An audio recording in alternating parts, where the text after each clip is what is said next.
अस्सलाम वालेकुम स्टूडेंट्स। आज हम फर्स्ट ईयर क्लास की इंग्लिश का चैप्टर माय बैंक अकाउंट पढ़ेंगे, जो कि स्टीफन लीकॉक ने लिखा है। Students, Stephen Leacock basically by profession एक प्रोफेसर थे और साथ साथ वो एक अच्छे राइटर भी थे। माय बैंक अकाउंट जो कि एक ह्यूमरस स्टोरी है, यानी कि एक मज़ाहिया कहानी है, और इस कहानी को हमने लिटरेरी वेबसाइट से लिया है। स्टूडेंट्स, इस कहानी को मज़े का खेस और सबक आमेज बनाने के लिए स्टीफन लीकॉक ने इस कहानी को लिखने के लिए फर्स्ट पर्सन प्रोनाउन का इस्तेमाल किया है। स्टूडेंट्स, इस कहानी को जब हम पढ़ते हैं तो पढ़ने के बाद हमें इस चीज़ का अंदाज़ा होता है कि इस कहानी के अंदर ऑथर ने एक ऐसे खाके को पेश किया है, एक ऐसे कैरेक्टर को पेश किया है जिसको बैंक फोबिया था।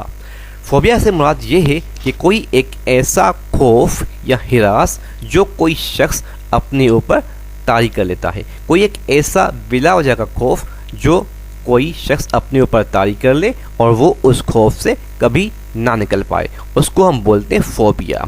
और इस चैप्टर में इस कहानी के अंदर जिस खाके को पेश किया गया है उसको बैंक से फोबिया था, क्योंकि जब हम पहला पैराग्राफ ही पढ़ते हैं तो उसमें ये लिखा हुआ है कि जब कभी भी मैं बैंक जाता हूँ तो मैं डर जाता हूँ, या जब कभी भी मैं बैंक से गुजरता हूँ, बैंक का तस्वर करता हूँ तो मैं डर जाता हूँ। बैंक में जब मैं पहुँचता हूँ तो बैंक की हर एक चीज़ को देखकर डर जाता हूँ, यहाँ तलक के कुर्सियों को, टेबल्स को, चेयर्स को, और यहाँ तलक के पैसों की झलक को देखकर भी मैं डर जाता हूँ। तो हर एक सेंटेंस के साथ मैं लफ्ज़ का इस्तेमाल हुआ है, यानी कि पहले ही पैराग्राफ में ही फर्स्ट पर्सन प्रोनाउन यानी कि आई का इस्तेमाल हुआ है। जिस तरह से जब हम पढ़ते हैं, When I go into a bank, I get frightened. The clerks frighten me. The desk frighten me. The sight of the money frightens me. Each and everything frightens me. तो यहाँ पर शुरू से लेकर आखिर तक फर्स्ट पर्सन प्रोनाउन जो कि आई है, इसका इस्तेमाल किया है स्टीफन लीकॉक ने। तो आइए हम अब कहानी का आगाज़ करते हैं। तो स्टूडेंट्स, जिस कैरेक्टर को ऑथर ने इस कहानी के अंदर पेश किया है, तो एक दिन ऐसा होता है कि उसकी सैलरी में $50 का इजाफा हो जाता है और यूं उसकी सैलरी बन जाती है $56, यानी कि $6 वो पहले कमाता था और अब उनकी सैलरी बढ़कर $56 बन जाती है। और ये $56 जब उस गरीब के हाथ में आते हैं तो वो ये पैसे लेकर बैंक का रुख करता है। मजबूरन उसे उस बैंक आना पड़ता है जिससे वो अक्सर खौफज़दा रहा करता था, जिससे उसे फोबिया था, जिससे उसे बैंक फोबिया था।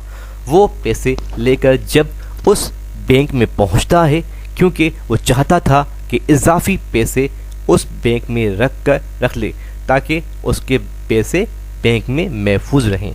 जब वो वहाँ पहुँचता है तो वो अपने आप को वहाँ बिल्कुल इस तरह महसूस करता है जैसे कि इररिस्पॉन्सिबल फूल हो, यानी कि एक गैर जिम्मेदार अहमक की तरह। वहाँ पर वो हर आती जाती चीज़ को देखकर डर जाता है और डर के मारे उसे कुछ समझ में नहीं आता है कि वो अपने काम का आगाज़ किस तरह करे।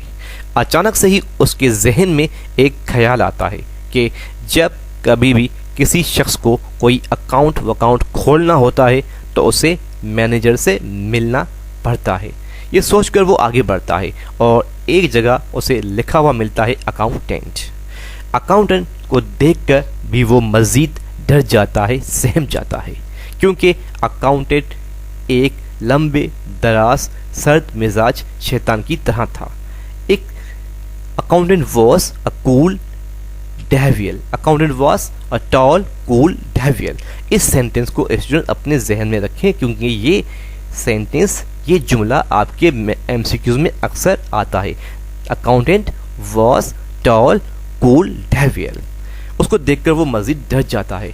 उससे जब वो बातचीत करता है तो उसकी आवाज़ उसके गले से यूँ निकलती है जैसे कि कब्र से निकल रही हो। वो उसे बोलता है डरती हुई और कांपती हुई आवाज़ में कि क्या वो मैनेजर से मिल सकता है अकेला ही में, यानी कि सोलमनली या अलोन। अकाउंटेंट फ़ौरन जाता है और उस मैनेजर को ले आता है। वो मैनेजर को अपने करीब देखकर उससे फिर पूछता है कि क्या आप ही मैनेजर हैं। हालांकि वो जानता था कि यही मैनेजर हैं, फिर भी वो उससे सवाल करता है। मैनेजर बोलता है कि जी जी मैं ही मैनेजर हूँ।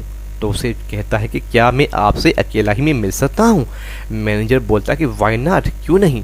मैनेजर उसको एक प्राइवेट रूम में ले जाता है और उसे बैठने को कहता है। दोनों बंदे बैठ जाते हैं।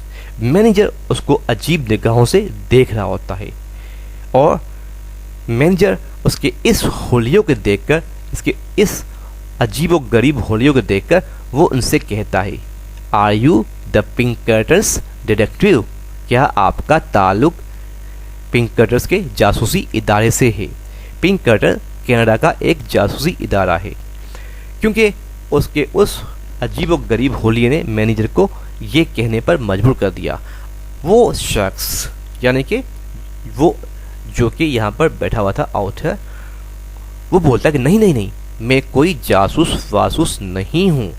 मैनेजर ने जब ये सुना तो एक सुकून का सांस लिया, क्योंकि स्टूडेंट इससे पहले मैनेजर ये समझ रहे थे कि कहीं ऐसा ना हो कि ये एक जासूस हो, क्योंकि अमन जासूस जब कभी भी आते हैं तो वो इस तरह से जो है अजीब व गरीब होलिये में आते हैं और आकर बैंक के मुतल्लिक कोई एक डकैती वगैरह की खबर दे देते हैं।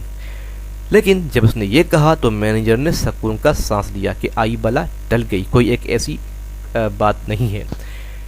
और बंदे ने कहा कि मैं कोई अकाउंट खोलना चाहता हूँ और उस अकाउंट में एक बहुत बड़ी रकम रखना चाहता हूँ। स्टूडेंट्स, इस गरीब के सामने ये $56 एक बहुत बड़ी रकम थी, लेकिन दरहकीकत ये एक मामूली सी रकम है आज के वक्त के लिहाज से। $1 इस वक्त 153 या 154 तक चल रहा है। जब उसने ये कहा कि मैं अकाउंट खोलना चाहता हूँ तो उस वक्त मैनेजर ये समझता है कि शायद अब ये कोई बंदा ऐसा बंदा होगा जो अमीर कबीर किसी नवाब का या रथस्चाइल्ड माने कि जो है किसी अमीर घराने से इसका ताल्लुक़ होगा। लेकिन जब उसने ये कहा कि मैं अपने पूरे पैसे $56 अकाउंट में डालना चाहता हूँ तो मैनेजर उठ खड़े हुए और फ़ौरन उसने कमरे का दरवाज़ा खोला और अपने अकाउंटेंट, जिसका नाम है यहाँ पर मिस्टर मॉन्टगोमरी, को आवाज़ मारी और कहा कि इस शरीफ आदमी का, इस जेंटलमैन का अकाउंट खोलिए। क्योंकि मैनेजर ने कहा कि ये बंदा किसी काम का नहीं है और जिसका काम है वो मैनेजर ने उस बंदे को उस तरफ भेज दिया। मिस्टर मॉन्टगोमरी नाम है अकाउंटेंट का। स्टूडेंट्स, इस नाम को आप अपने जहन में रखिए क्योंकि ये नाम आपके एमसीक्यू में अक्सर आता है। मिस्टर मॉन्टगोमरी के पास जब वो बंदा गया तो उसने वो पैसे जो उसके हाथ में थे और वो हथेली जो हाथ जो था उसकी जेब में था, वो जेब में से उसने पैसे निकाले। पैसों को उसने इस तरह दबोचा था कि वो पैसों की एक बॉल बन चुकी थी और वो पैसों की बॉल निकाल कर उसने फ़ौरन एक झटके से अकाउंटेंट की तरफ जो है वो फेंकी, धकेल दी। अकाउंटेंट ये समझ रहा होगा कि जैसे कि वो कोई एक करतब दिखा रहे हों। अकाउंटेंट ने वो पैसों की बॉल उठाकर किसी दूसरे क्लर्क को दी और उसने खोल के वो पैसे अलग किए और इस तरह उस वक़्त खड़े खड़े इसका अकाउंट खुल गया। यूँ जो है जब उसका अकाउंट खुल रहा था तो वो अपने आप को, वो बंदा जो वहाँ पर खड़ा था, वो अपने आप को जो है वो अच्छा महसूस नहीं कर रहा था। वो डर के मारे काम भी रहा था और बैंक उसके इर्द गिर्द चक्कर काटती हुई सी दिखाई दे रही थी। वो चाहता ये था कि जल्द अज जल्द उसका अकाउंट खुले और वो फ़ौरन बैंक को छोड़कर अपने घर की तरफ रवाना हो जाए। आखिरकार उसका अकाउंट खुल जाता है और वो जो ही जाने लगते हैं तो अचानक से ही उसके जहन में एक ख्याल आता है, अरे ये क्या, मैंने तो सारे 56 के $56 इस बैंक में डाल दिए, अब मैं अपना गुजर बसर कैसे करूँगा। ये ख्याल आते ही उसने कहा क्यों ना मैं $6 दोबारा विदड्रॉ कर लूँ, यानी कि बैंक से निकलवा लूँ। ये ख्याल आते ही उसने चेक कॉपी के ऊपर पैसे लिखना शुरू कर दिए। जब वो पैसे लिख रहा था तो वो खौफ के आलम में था। डर की वजह से जो वो वहाँ लिखना चाहते थे वो ना लिख पाए, और उसका आधा जहन चेक में और आधा जहन कहीं और था। वो जब लिख रहा था तो ये भी तस्वर कर रहा था कि लोग भी कहते होंगे कि ये कितना अमीर कबीर बंदा है कि एक तरफ तो वो पैसे जमा कराता है और दूसरी तरफ किसी दूसरे अकाउंट से वो पैसे वैसे निकलवा रहा है। इस तरह सोच और डर और खौफ की वजह से उसने बजाय के $6 के उस चेक के ऊपर $56 लिख डाले, और लिखने के बाद उसने वो चेक अकाउंटेंट की तरफ बढ़ा दिया। जब उस क्लर्क ने उस चेक को देखा तो कभी वो चेक की तरफ देख रहा होता है तो कभी कभी वो उस शख्स के ऊपर तरफ जिसने अकाउंट खोला था। उसने कहा क्या मतलब, क्या आप सारे पैसे निकालना चाहते हैं? तो उसे पहले तो कुछ समझ में नहीं आया, लेकिन फिर वो समझ गया कि उसने बजाय के 6 के उसने $56 लिख डाले हैं। अपनी छोटी सी गलती को छुपाने के लिए उसने एक ऐसा झूठ बोला जो कि उसे बोलना नहीं चाहिए था, क्योंकि वो ये समझ रहा था कि अगर कि वो बोलेगा कि उससे गलती हो गई है तो कहीं वो जो है वो उसकी बेइज्जती ना हो जाए। उसने अपने अंदर एक हौसला पैदा किया और बहादुराना फैसला करते हुए कहा कि यस, सारे के सारे पैसे मैं वापस लेना चाहता हूँ। क्लर्क ने दोबारा पूछा, लेकिन उसने कहा जी मैं अब मज़ीद पैसे यहाँ पर रखने वाला नहीं हूँ। जब वो ऐसा बोल रहा होता है तो वो ये तस्वर कर रहा होता है कि शायद बैंक वाले ये समझ रहे होंगे कि किसी आते जाते बंदे ने या बैंक के किसी मुलाजिम ने उसके साथ कोई बेइज्जती की है या उसके साथ कोई अछूता मजाक किया है, इसलिए वो अपने सारे के सारे पैसे यहाँ से निकाल कर जाना चाहता है और मज़ीद यहाँ पर पैसे रखना नहीं चाहता है। अकाउंटेंट ने पूछा आपके पैसे कैसे लेंगे, तो उसने कहा कि $50 का एक नोट और $6 का दूसरा नोट। अकाउंटेंट ने उसके पैसे तैयार किए और उसकी तरफ बढ़ा दिए। जब वो उसने पैसे लिए तो वो तेज़ कदमों के साथ बैंक से दरवाज़ा खोलकर बाहर की तरफ चले गए। जब वो बाहर जाने लगे तो बैंक के अंदर बैंक मुलाजिम हंस रहे थे और उसकी हंसी उसके पीठ पीछे बहुत तेज़ आवाज़ में सुनाई दे रही थी। उसके बाद तो उसने कभी भी उस बैंक का इस्तेमाल नहीं किया। अपनी जमा पूंजी पैसों की शक्ल में जेब में, और जो उसकी जमा पूंजी थी वो चांदी के डॉलर की शक्ल में मोज़े में छुपा कर रखता था। स्टूडेंट, हमें इस कहानी से, इस मज़े का कहानी से एक सबक ये मिलता है कि हमें कभी भी डर का मुजाहरा नहीं करना चाहिए, क्योंकि जो डर गया वो मर गया। आप लोग जानते हैं कि खौफ हमारा दुश्मन है। ये खौफ ही होता है जो हमें ज़िंदगी में आगे बढ़ने से रोकता है। खौफ की वजह से ही हम लोग तरक्की नहीं कर पाते। खौफ की वजह से हम लड़ते हैं और खौफ की वजह से बिला वजह हम जो हैं शर्मिंदा होते हैं, कुछ ऐसी गलतियां करते हैं जिस वजह से हमें बाद में शर्मिंदगी उठाना पड़ती है।